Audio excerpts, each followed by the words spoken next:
Hello and welcome everybody. My name is Tommy Gilmore with Noisy Bird Digital Marketing, and you're watching another episode of Wingin It. I'm really excited today. I'm joined with two entrepreneurs. This might be the first Wingin It episode with two members, so thanks guys for joining me. I'm here with James as well as Joe. James and Joe help own Plunj here in St. George, Utah, and so we're going to chat with them about Plunj as well as their entrepreneur journeys. They were both kind of serial entrepreneurs, so I'm excited to hear some lessons and things that you guys have learned. But thanks for joining me today, guys. Absolutely. So tell us a little bit about starting up Plunj, what that process looked like, how you got into entrepreneurship, things like that. Yeah. Joe, we'll have you go first. Yeah. So Plunj was something that my wife, Robin, who's not here with us, but she's also part of the ownership group here in St. George. It's something that she drummed up when she was on Instagram. This was nearly 3 years ago, and saw an ad for an opportunity to own and partner with Plunj, the franchise. And so it spoke to her because Robin lived in Finland as a missionary for the LDS Church when she was younger, and became very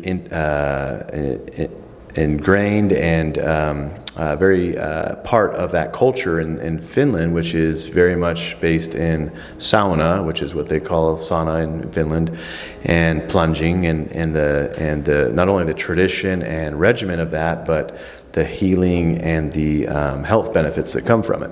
So she got to experience that firsthand in Finland as a missionary and loved it, especially on the dark, cold nights that Finland offers plenty of those during the winter.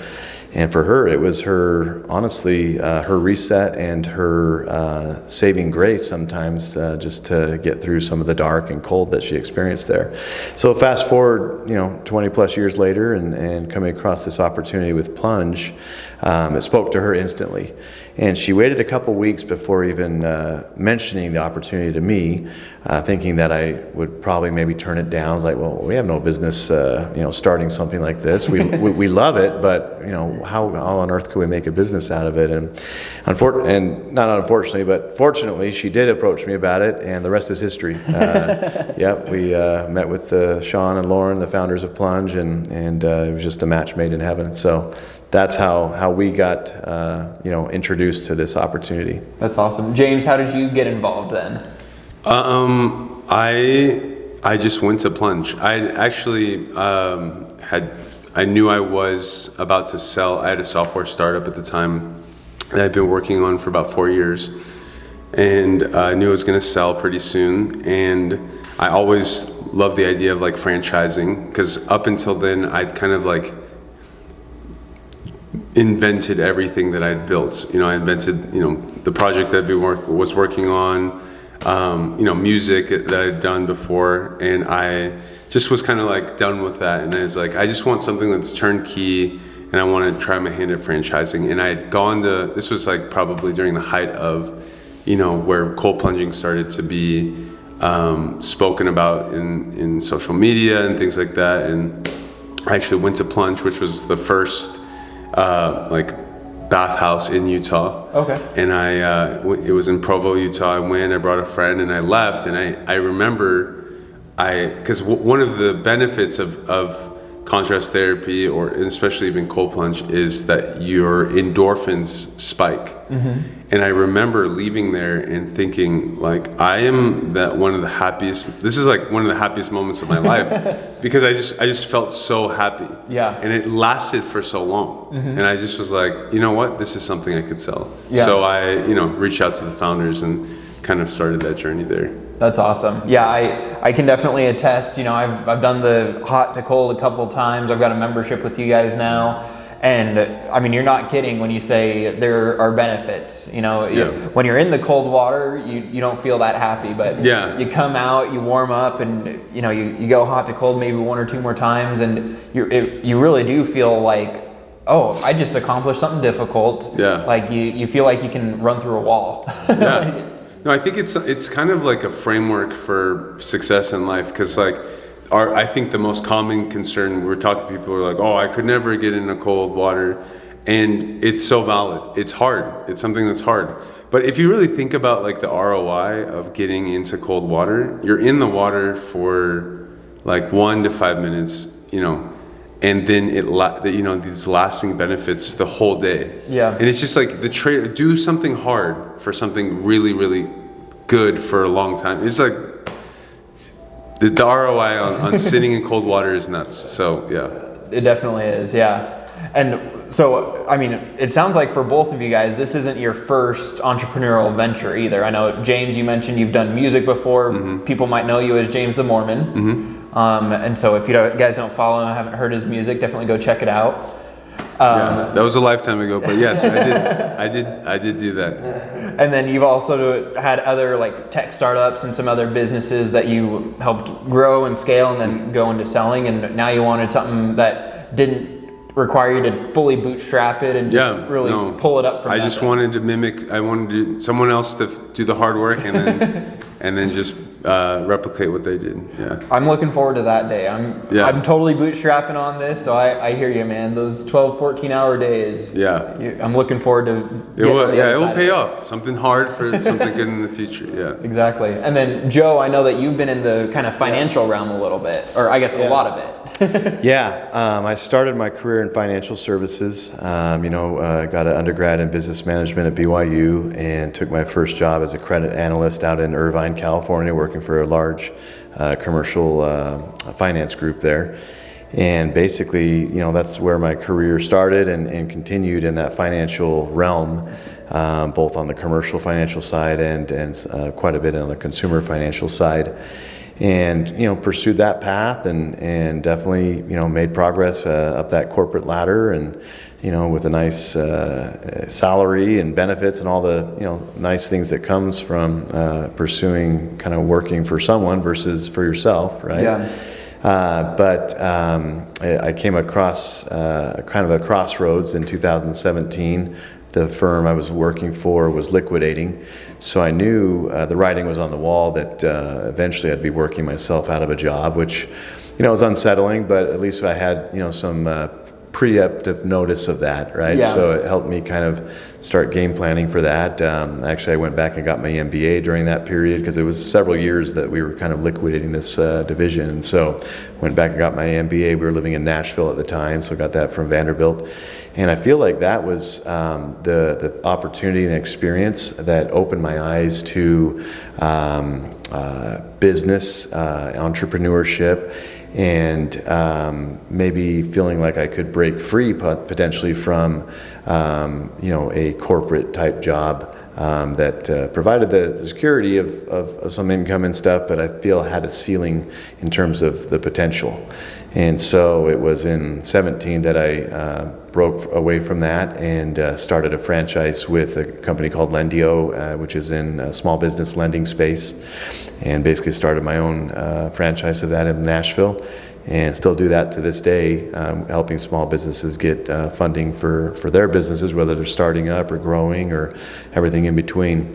And honestly, if I had not done that, I wouldn't have gained the perspective and the knowledge that then even remotely made me consider and pursue this type of opportunity with Plunj in starting this venture. So yeah, I think it's funny with entrepreneurship. So many entrepreneur stories when it's not just starting out. People that are kind of like you guys, more serial entrepreneurs, got different ventures under their belts. So often there's an element of luck or serendipity or something where this came along, I realized this was what I wanted to do, or my wife brought me this crazy idea, whatever that looks like. Mm-hmm. And for you guys, there's a combined almost 20 years, it sounds like, of entrepreneurial experience. So I'm excited. I want to ask you guys a couple questions about that pertain to that journey for both of you. So the first one I wanted to ask is, obviously entrepreneurship is not without its challenges. For both of you guys, what's the biggest challenge that you've had to overcome in running things yourself and being your own boss, being the big decision maker, all those things? Yeah, man, that's a loaded question because in my case, as I explained, coming from this corporate world where everything was pretty much outlined in terms of here's your job responsibilities, and everything was pretty, nicely organized and made clear from that standpoint.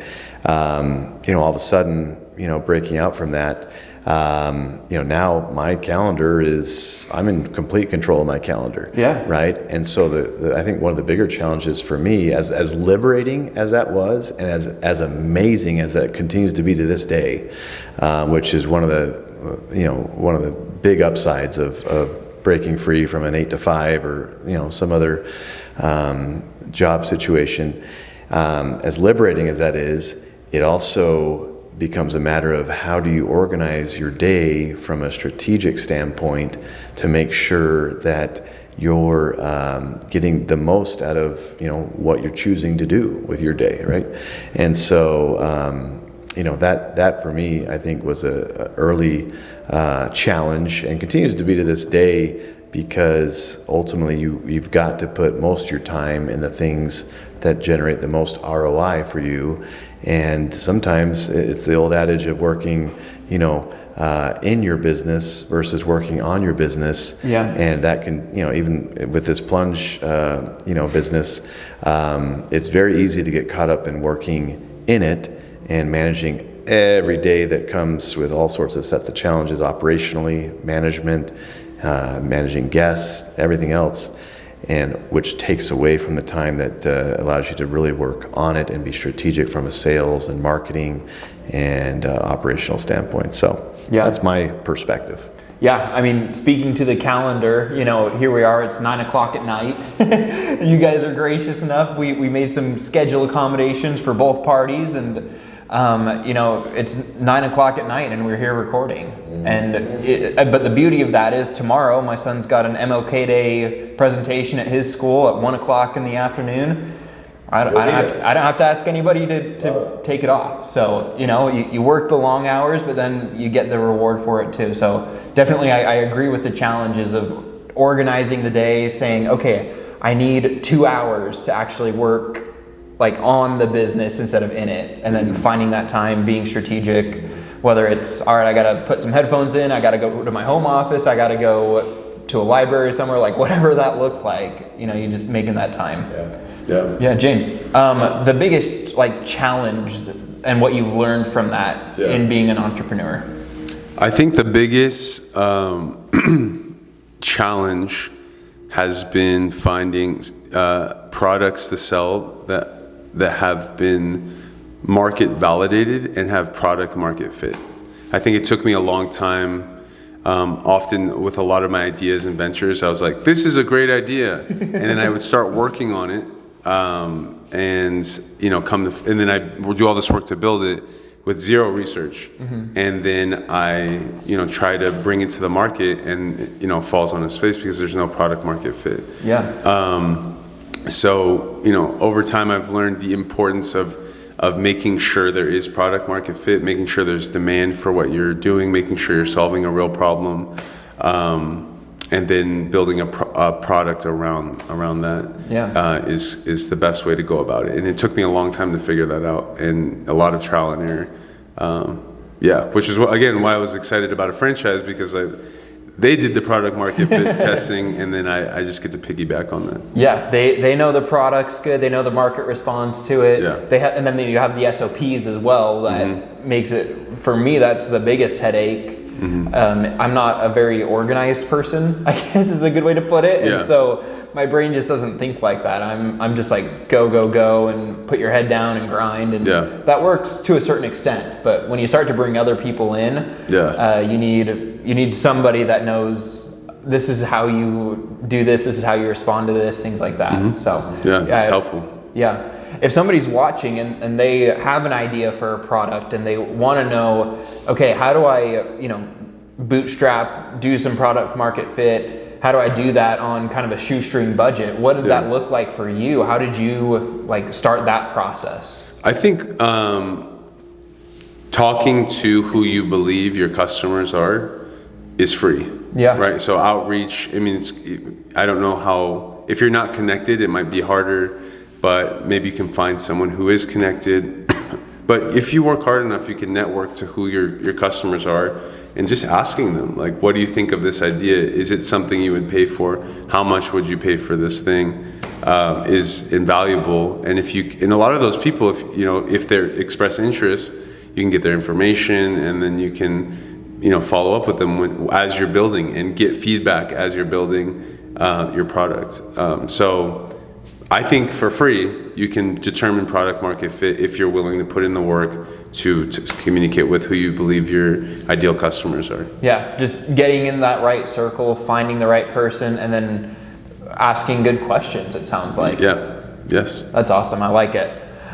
So speaking of doing some marketing, so as you guys know, I'm in marketing. I love talking about marketing. Yeah. I'll try not to monopolize all of our time here on this, but I wanted to ask you guys, as you've gone out, tried these different ventures, brought products to market, brought services to market, what are either some mistakes that you've made that you'd advise people against doing, or what have you tried that you were maybe surprised worked for marketing? Do you want to start? Or? You start. Okay. All right. Most recently, I feel like, especially with this business, there's a lot of businesses that have like crossover customers, like for example, like a yoga studio or gyms and things like that. And initially, when I opened in Boise, because I'm also an owner in the Boise location, I really believed that if I presented a good enough deal to like a crossover business's customer base, or at least to like the ownership of that business, that they would be interested in dispersing that offer to their customers. Mm-hmm. And I learned very quickly, I set up like a huge network of all these gyms and all these things that I was like, hey, you get 20% off if you come, or whatever it is. And I learned very quickly that they don't care about me. Yeah. At all. You know what I mean? They don't care about us. Like, they're willing to like put up a sign, but they're going to put zero effort into getting their customers to come to us. And of course, why? Because they're worried about their own business. Yeah. So I think, to answer your question, in marketing, I think relying on them to do it without any margin, or any like incentive that is like really speaks to them, is always going to fall on their face. Everyone needs to be incentivized to do anything, to be honest with you, and relying on other people to generate business for you is usually not going to work unless they're incentivized. Yeah, so I mean, you're talking about business 201 here, right? So business 101 would be, hey, build a referral network, right? Know businesses that have some overlap, that your pain points are similar. So like you mentioned, a gym, a yoga studio, you guys are very different, but a lot of the people that are attracted to those things are going to be attracted to coming here. Yeah. And so you set up this referral network, and then kind of the 201 lesson there, like the advanced lesson, is don't just rely on them to do it out of the goodness of their hearts, right? You have to have some sort of incentive for them as a business owner, or whatever that looks like, to really say, hey, like, we want to help you out, but and I think especially if it's business to business, I think if it's like business to consumer referral network, I think that makes sense, because a lot of our customers would love to talk about our products and our services and tell their friends, and then it's natural to bring your friends, and then if you get a little kickback, that's great. There's an incentive there. But I think to like even ask another business owner to kind of take their eye off of their own ball to like help us was ignorant on my part, and it just didn't work. Like even an affiliate program only works if the affiliate feels motivated to really do anything. Yeah. Definitely. Beyond a monetary, have you found anything else that works with like referral networks, referral partners, anything like that? Not necessarily when it comes to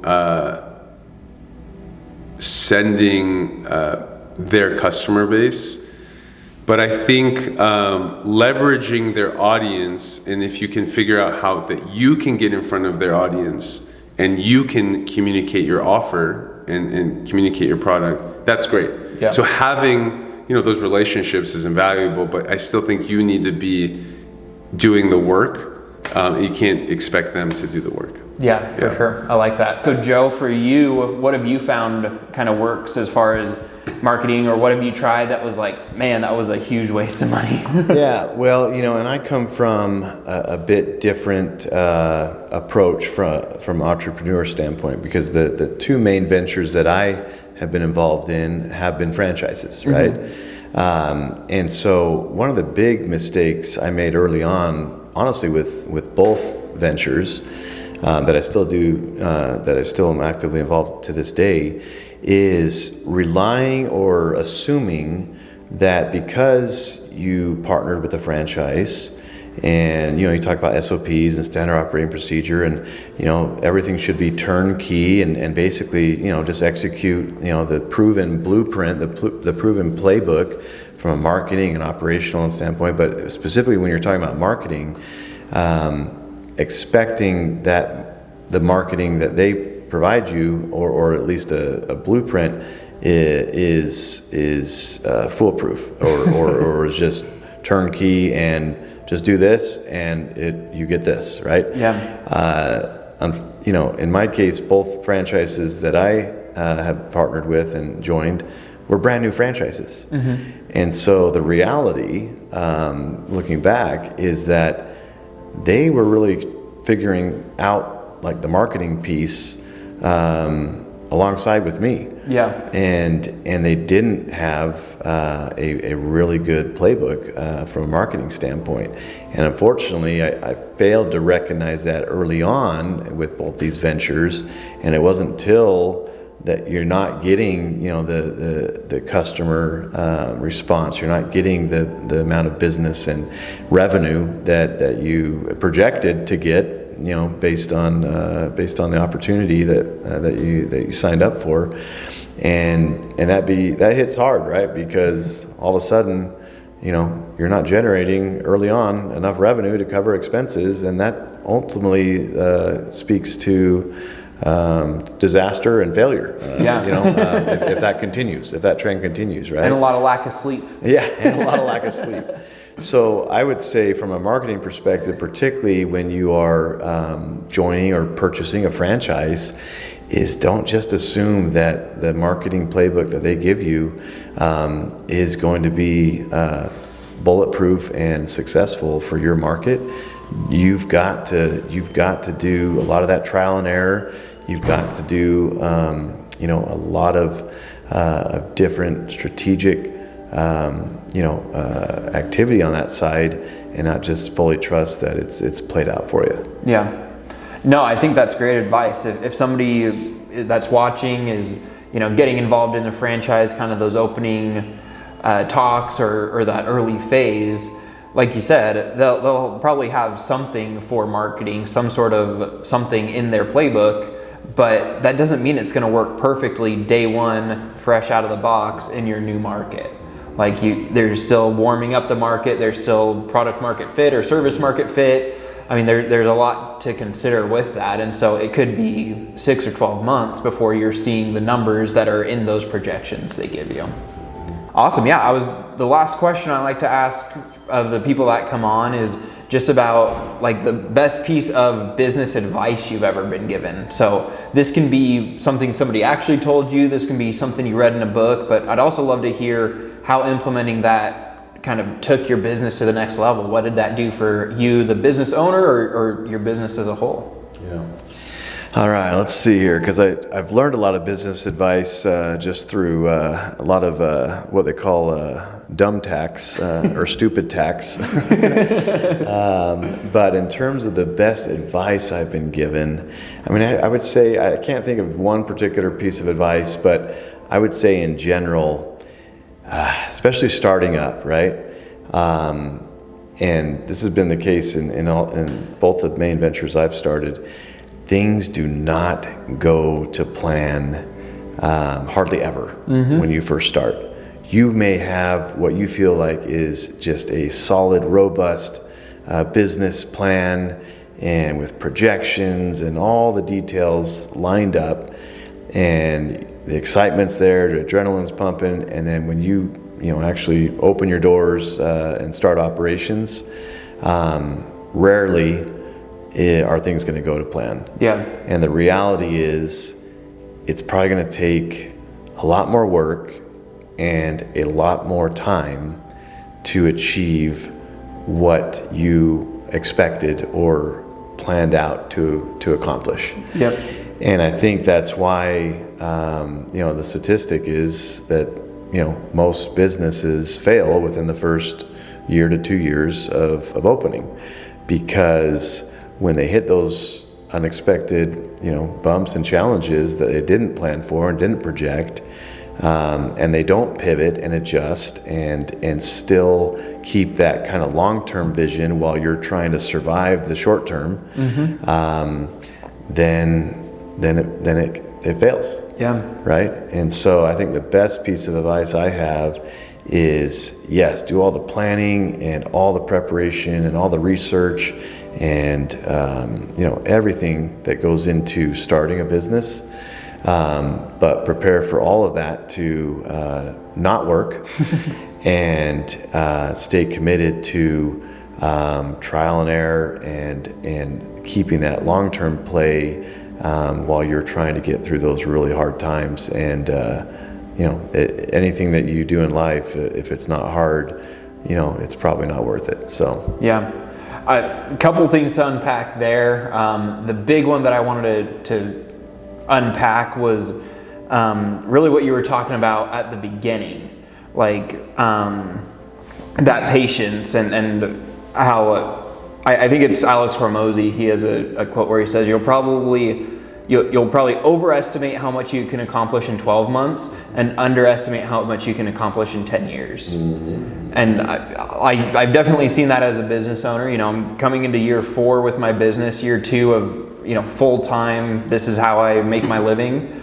And yeah, I mean, we've grown a ton. It's crazy to look back on the progress, but it feels so slow in those first few years. But even looking back at what it was when I first started 4 years ago to now, it's so different.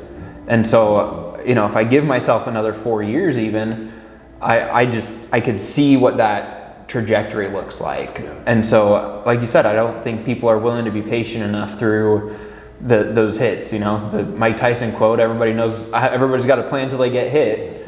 And that plan is either going to work great, or you're like, I really need to change my plan fast. And until you get hit, you don't know what that is. And that's especially true for business, I found. Absolutely. Very true. Yeah. James, what about for you? What's the best piece of business advice you've ever gotten? I mean, this is like cliche, but I think nail it and scale it. If you have product market fit and whether or not you have like a proven system to grow, can really bite you in the butt. Yeah. So I love nail it and scale it. And I don't have like a quote, but I remember listening to Alex Hormozy, who just talk about the importance of an offer, and thinking about, he was like, well, if you're not converting the amount of people you want to convert, then make your offer better. Yeah. And the importance of your offer being good and working on your offer is true, because some people don't realize it's like, okay, well, we're not getting enough customers, we're not selling enough, people are coming through our doors. Well, how can you make what you're offering better? Yeah. If that's the case. Those are my thoughts. Yeah, I think his quote is like, make them feel stupid for saying no. Yes. Right? Yes. Make the offer so good they feel stupid if they say no to it. Yes. Yes. Like, it's such a no-brainer. Why? Like you kind of look like it's awkward. Yeah. Yeah. Wait, you're not gonna do this? Yeah. Well, and we've definitely implemented some of those things here at St. George. And we're excited about it. Yeah. Well, I am too. I think you guys have a killer offer down here. I love what you guys are doing. Yeah. If people are in the St. George area, they can find you guys. There's an app, but then also where online can they find you to come in and book? Yeah, if they just Google Plunj, Plunj, you'll be brought to the Plunj website. You can select St. George or Boise, or anywhere that you have a Plunj near you. And yeah, very simple to book. Yeah, it definitely is. I mean, I'm excited for what you guys are building down here. It's really, really cool. I think it's a new, I mean, it's a kind of a new age thing that's been around, like you said, for hundreds of years. So I think it's really cool that there's so many advantages to it, but we're just kind of rediscovering what it can do, all the advantages. For me, I like sitting in the sauna. I can deal with the heat. It's that mental game of coming out of the sauna and feeling the dread of I'm about to get into 40-degree water. And I know that's going to be unpleasant for, you know, whether it's 60 seconds or 5 minutes, whatever that time is, it's not going to feel that great, but you'll get out, it'll feel awesome. Yeah, definitely. Well, yeah, I'm excited. Thank you so much, guys, for sitting down with me. Was there anything else that you guys wanted to plug real quick before we send off? Hot, cold, rest, repeat. That is our religion and what we promote to everyone to enjoy. I dig it. Yeah, guys, seriously, check out Plunj if you're here local to St. George or up in Boise. There's lots of franchises. Check out the website, see if you got one near you. Thank you so much for watching. This has been another episode of Wingin' It, and we'll see you on the next one.